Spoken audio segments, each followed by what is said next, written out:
My mom and I worked our butts off to pay down my girlfriend's debt. It was too much for her. She got diagnosed with lung cancer. By the time I showed up at the hospital with money for her treatment, my mom had already taken her own life. She left a note. I can't do this anymore, Gab. Use the money to pay off the debts. Noelle's a good kid. She loves you. She's just lost right now, that's all. You two should settle down once everything's paid off. I held my mom's ashes and handed Noelle the 30 grand she'd left behind. Back at the office, I overheard Noelle talking to some people. Miss Strom, Mr. Lamb passed your test. What's next for him? Noelle's childhood buddy Charles jumped in. Gabriel proved he'll stick with you through the hard times. But will he stay when there's money involved? Noelle bit her lip. I need to know if he really loves me. If he doesn't get greedy when he finds out who I am, I'll marry him. I stared at my mom's ashes. Tears streamed down my face. Noelle, my mom was wrong about you. So was I. I don't want to marry you anymore, I thought. I'm Gabriel Lamb. I walked out of Strom Inc., holding my mom's ashes. I sat down on the curb. Mom's last wish was to have her remains kept in a simple bottle, just to save money for Noelle's debts. Then Noelle's face popped up on the big screen in the city square. The news anchor said, "Breaking news, Noelle Strom, chairwoman of Strom Incorporated, has made her first public appearance in 5 years. She was spotted at a ceremony with her fiancé, Charles Atkinson. I watched her up there,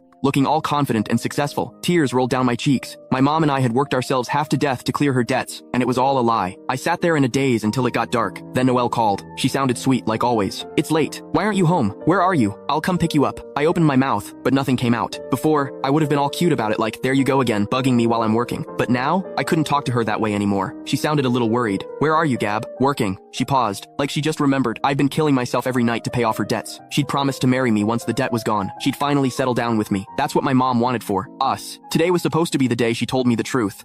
There's something you need to know. I'm actually the chairwoman of Strom Incorporated. I'm coming to you now. I hung up and grabbed a cab. Whatever feelings I had for Noelle were gone. When I finally snapped out of it, all I could see was my tears reflected in the car window. Noelle blew up my phone with messages. I didn't read them. I didn't care what she had to say. Today was supposed to be the start of our new life together. But her lies turned my mom's suicide into a joke. 5 years of struggling wiped out by one stupid truth. Noelle, I'm done. I didn't go home that night. I crashed at a hotel. Noelle kept calling and texting all night. I ignored everything. The next morning, I headed straight to the office. I was going to write my resignation letter. Turns out the company was a subsidiary of Strom Inc. I was just a regular accountant there. 5 years ago, Noelle and I both started as new hires. I introduced her to my mom, Bridget. When we started dating, Mom gave us her blessing, and we started planning the wedding. That's when Noelle told me she'd racked up a ton of debt and lost her job. To help her out, I picked up extra jobs. Mom worked herself ragged. The stress showed on her face. I had no idea the company was hers all along. I laughed bitterly to myself. Just then, Noelle walked in. I didn't look at her. I just went to grab my printed resignation letter. She came over to me. She watched as I calmly signed my name on it. Done yet? She asked softly. Yeah. She bit her lip, totally clueless about the change in me. Noelle cleared her throat. Gabriel, can you come with me for a sec? The second I walked away, the office started buzzing. Oh my god, did you see the news? Noelle's the chairwoman of Strom Incorporated. Gabriel just hit the jackpot. But did you see his face? You don't get it. They're just having a fight. They'll make up behind closed doors. Everyone thought I was the lucky guy about to become CEO.